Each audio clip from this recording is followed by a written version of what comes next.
Welcome to Fall, Rise, Give, where we explore life's ups and downs through the lens of a mainstream drunk's design for living. Join us as we navigate the twists and turns of life, sharing stories of resilience, hope, and the power of giving back. Whether you're sober curious, in recovery, or simply seeking inspiration, this podcast is your go-to for real talk, raw emotion, and a whole lot of heart. Tune in and discover how to fall, rise, and give back in life's extraordinary journey. Hard to believe we're at number 5. It's a handful of Fall, Rise, Give. And you know what? I'm Bartender Bob, one of the co-hosts of the show. That's Kumar. This show has been phenomenal for me. I mean, for me personally, Kumar, thanks for having me be a part of this, because it's been eye-opening for me, for one. For two, I'm starting to see things in a whole different way. Yeah, that's kind of what it's all about, right? It's all about figuring out on this journey. It's pretty exciting that we're on this journey together. I think what they say is like you teach what you need to learn as well, right? And so we're not here to teach people, but we're just having a dialogue on certain topics and certain things that we think we have some insights on.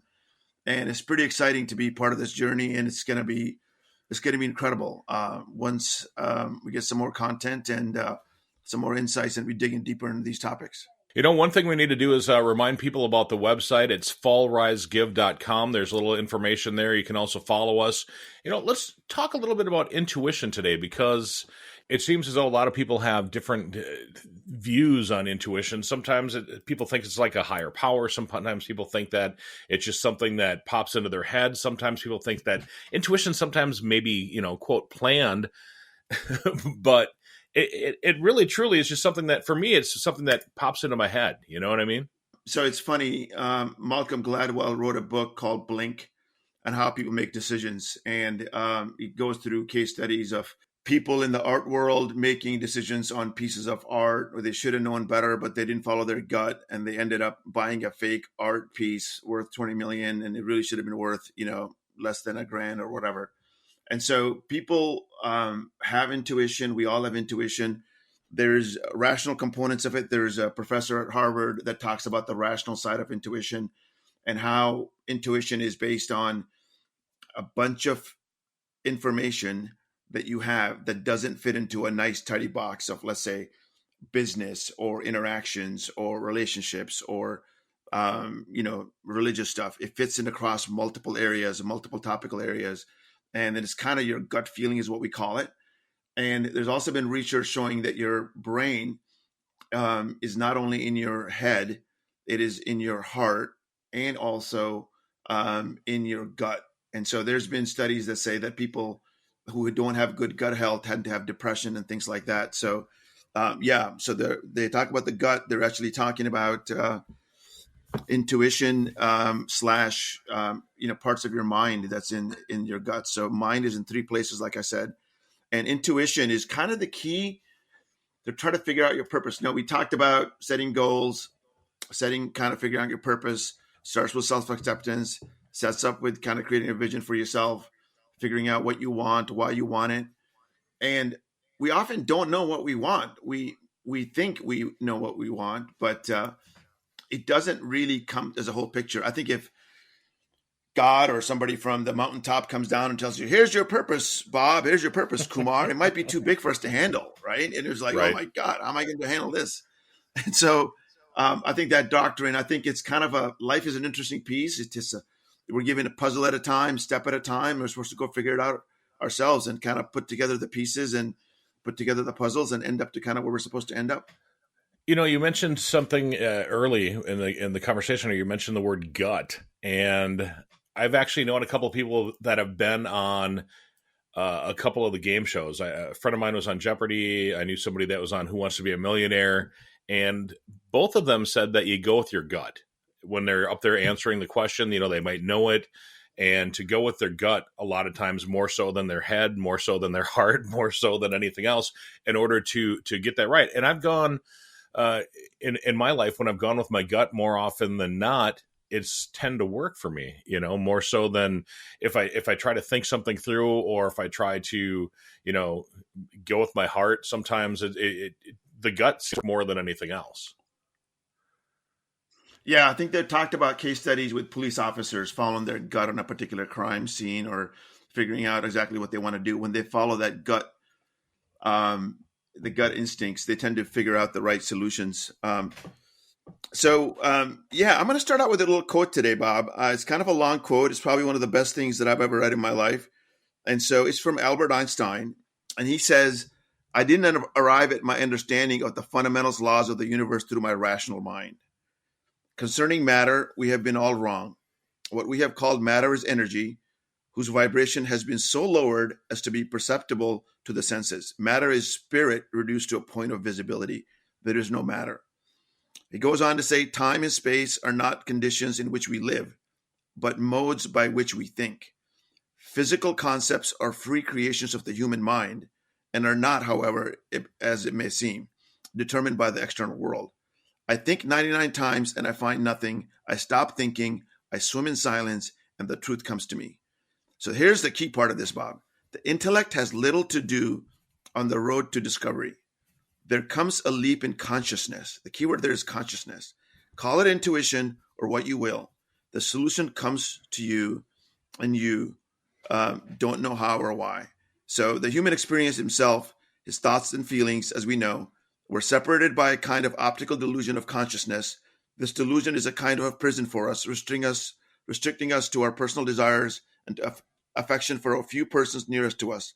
Our task must be to free ourselves from this prison by widening our circle of compassion to embrace all living creatures and the whole of nature in its beauty.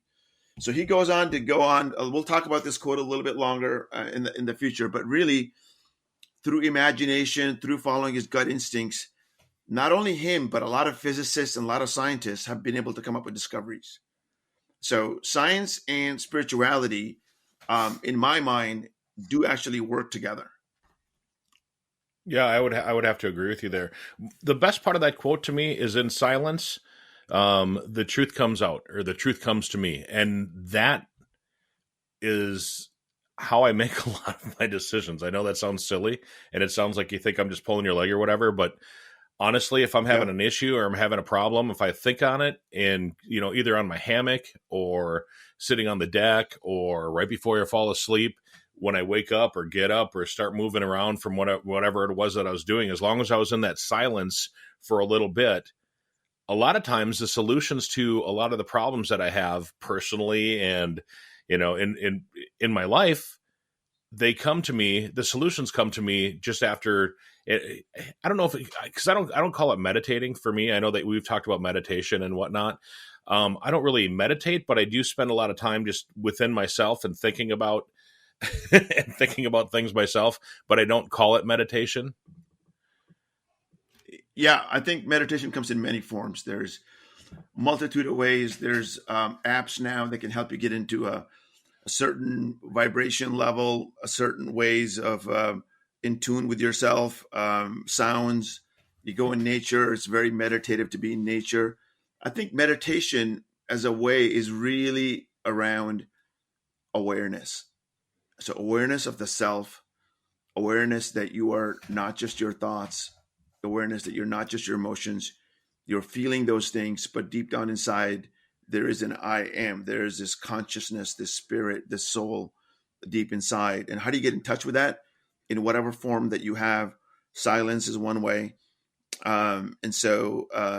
goes on to say some interesting things. I want to keep reading on this. So again, Einstein, the more I learn of physics, the more I'm drawn to metaphysics. One thing I've learned in a long life, that all our science measured against reality is primitive and childlike. We still do not know 1,000% of what nature has revealed to us. It is entirely possible that behind the perception of our senses, worlds are hidden of which we are unaware. I'm not an atheist, he goes on to say. The problem involved is too vast for our limited minds. We are in the position of a little child entering a huge library filled with books in many languages. The child knows somebody must have written these books. The common idea that I have against an atheist is based on a big mistake. Anyone who interprets my scientific theories this way does not understand them. And he goes on to say that religion of the future will be a cosmic religion. It will be transcend a personal God and avoid dogma and theology. And here's the best part for me. Energy cannot be created or destroyed. It can only be changed from one form to another. Everything is energy, and that is all there is to it. Match the frequency of the reality you want, and you cannot help but get that reality. It can be no other way. That is not philosophy. This is physics. So just to summarize that, we are all energy. We know our heart. If it stops, we die, right? Mm-hmm. So what do they do to resurrect our heart? They put shock waves through it. They put electricity through it to revamp it. So how do we measure our heart rate? You got your iPhone watch or whatever that is. It checks your electrical pulse. So we are energy at its core. And so we are vibrating beings. We are vast, and often we don't understand the level of consciousness that's required for us to perceive the world as it is versus what we think it is. That makes a lot of sense.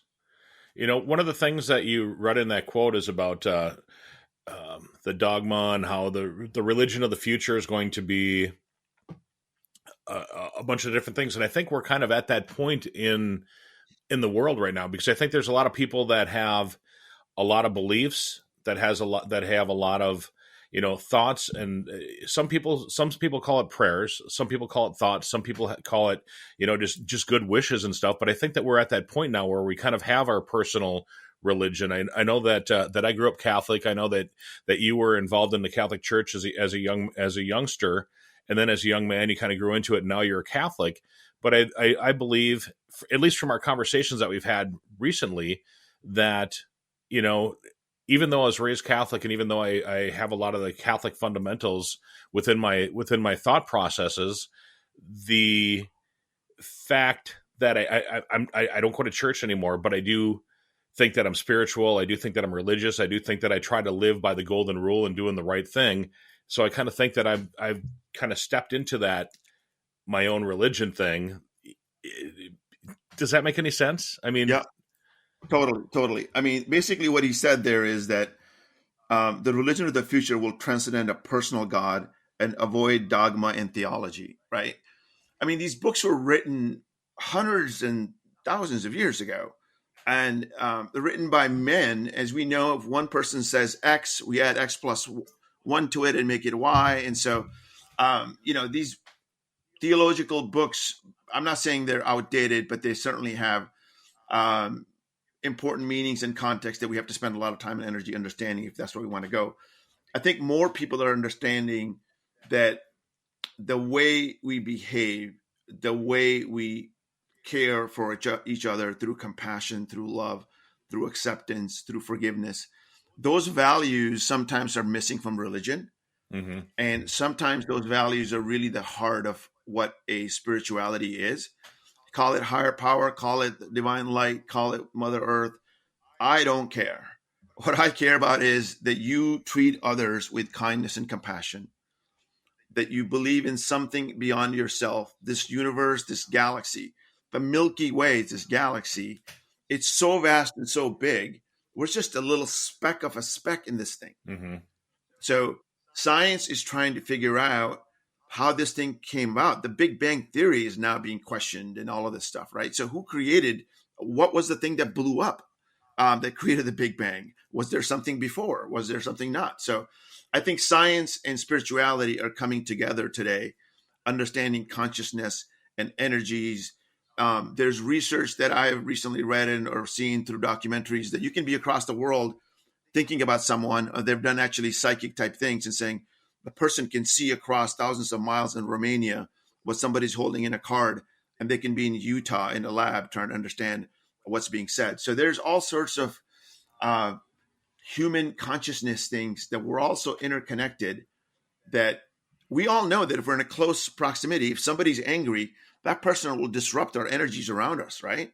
We can totally affect the room, right? Mm-hmm. So imagine that if you're actually conscious to a loving kind of a scenario, or is sane to it where you're enlightened, you can impact people across the globe. I kind of want to jump in right there, because you said that, one person, if they're feeling angry, you can feel it. As a bartender, I know exactly what you're saying. One person can make or break a bar. And it's funny to bring this up, But, you could be having a great time. The bar could be having a whole lot of fun. There's a lot of great people, a lot of good energy. One person walks in, they're having a terrible day, or they're disruptive in their life just in general. They're high, they're drunk, there's something. And they walk into the bar and it draws the energy away from the bar and right toward that person, and the bar changes just like that. And it's something that I didn't realize until I became a bartender like 5 years ago, Kumar. I never realized that one person can change a bar, and one person can do it the other way as well. So if the bar is kind of dull and dreary and not having fun, one person walks in and they're bubbly, they can change it from being a dull, boring place to a happy, fun place in the same instance. But when you've got the two of those that collide, when you've got the one negative and the one positive person in there, it tends up being more toward the negative, which is too bad. Yeah, it can be that way. And there are certainly people who are very calm and loving that can just say, "Hey, Tom, I see you're angry, you're frustrated. What's going on, man? Is there anything that we can do? Do you want to have a beer? Do you want to sit down and chill?" And maybe in a few minutes, that person could chill. So you can have that effect. We are energetic beings. We transfer energy all day long. This reminds me of a study done with transcendental meditation a number of years ago. A bunch of people got together and did transcendental meditation in the DC area. I think it was over a weekend. And what they noticed was them meditating in DC area, and I think the studies have been done in other parts of the country and the world as well. The crime in the DC area dropped that weekend dramatically. Just by a bunch of people doing meditation. And so now let's take it back a little bit to saying, okay, we are energies. These energies get transferred. How do I become intuitive to the positive energy? How do I avoid negative energy? And how do I get to a self-centered place, create my own little way, the energies that I want to create, the intuitiveness that I want to tap into? So let's talk about that a little bit, unless you want to go somewhere else with this, Bob. No, I was just wondering. So is there a way that you can actually tap into that positive energy that you know of? Yeah, I do. It's funny that you asked that. So I've been spending a lot of time and energy on meditation, right? Mm-hmm. And what you do in meditation is there's multiple ways to get there. The big thing is to quiet yourself, close your eyes. And you may do some breathing exercises. I tend to do breathing exercises.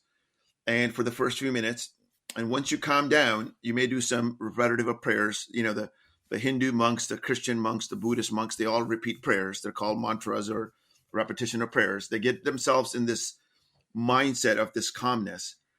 And we started talking about the chakras, the energy centers in your body. So there are 7 of them.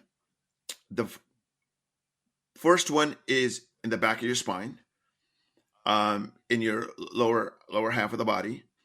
The second one, that's called the grounding chakra.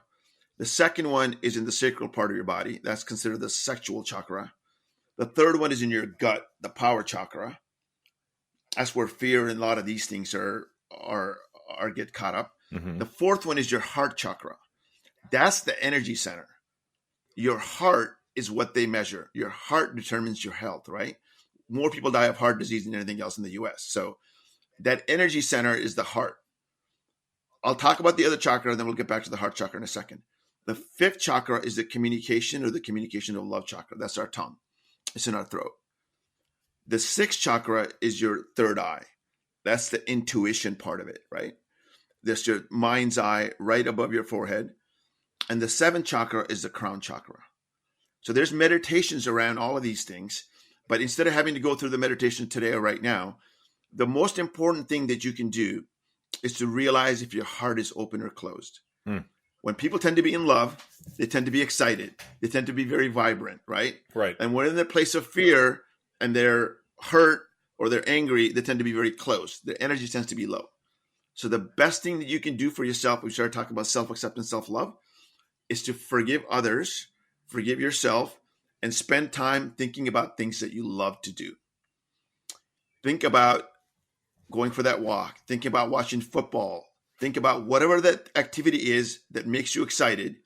Spend time doing that. That's how you open up your heart chakra.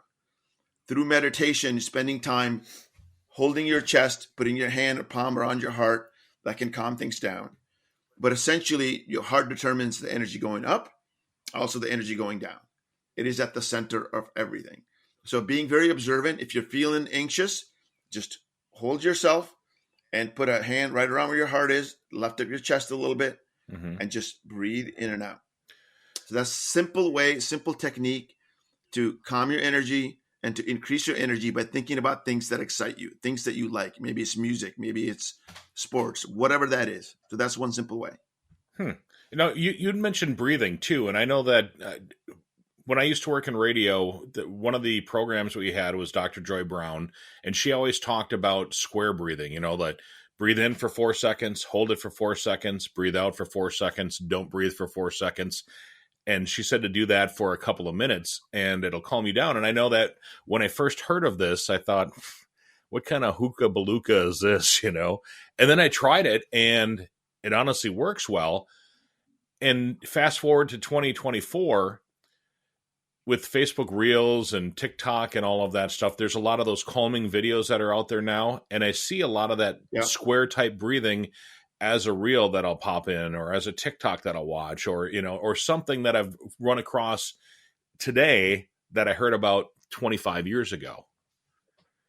And so breathing is very important. I actually started meditating with the breathing 35 years ago. And Anthony Robbins brought this up in his book, Unlimited Power, way back when. And he talks about breathing exercises similar to what you said. Breathe in through your nose for 4 seconds, hold it for 16 seconds, and then exhale slowly for 8 seconds through your mouth. Okay. And through my research, what I found out was this is going back to a East Indian breathing exercises called pranayam, apranayam. So these are, and Tony Robbins talks a lot about philosophies from the ancient Eastern world, right? He's a vegetarian, or he was at one point. And so there's a lot of spirituality around breathing.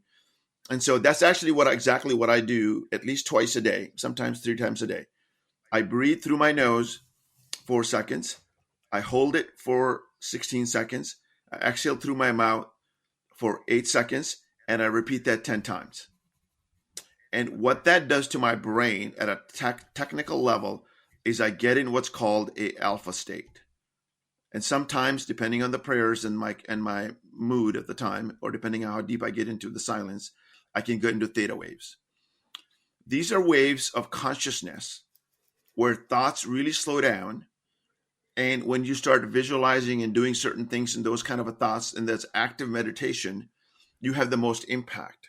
So when you go to bed at night and you wake up, you're kind of groggy, you're kind of in that half awake state, you tend to be in the alpha state. Most of our living is done in the delta state. And so the delta is the rational brain state, but a more calming level of consciousness is usually alpha or theta. There's others, but I don't think most of us can get to those levels. That we're not gurus or trying to be gurus. So you can get into a higher level of consciousness, but breathing exercises is what I do. And then what I actually do is I go down, start out with the 7th chakra. I want divine. I ask my God, which is Jesus in this manner. I don't mind saying anything about it. I'll ask the archangels to protect me as well.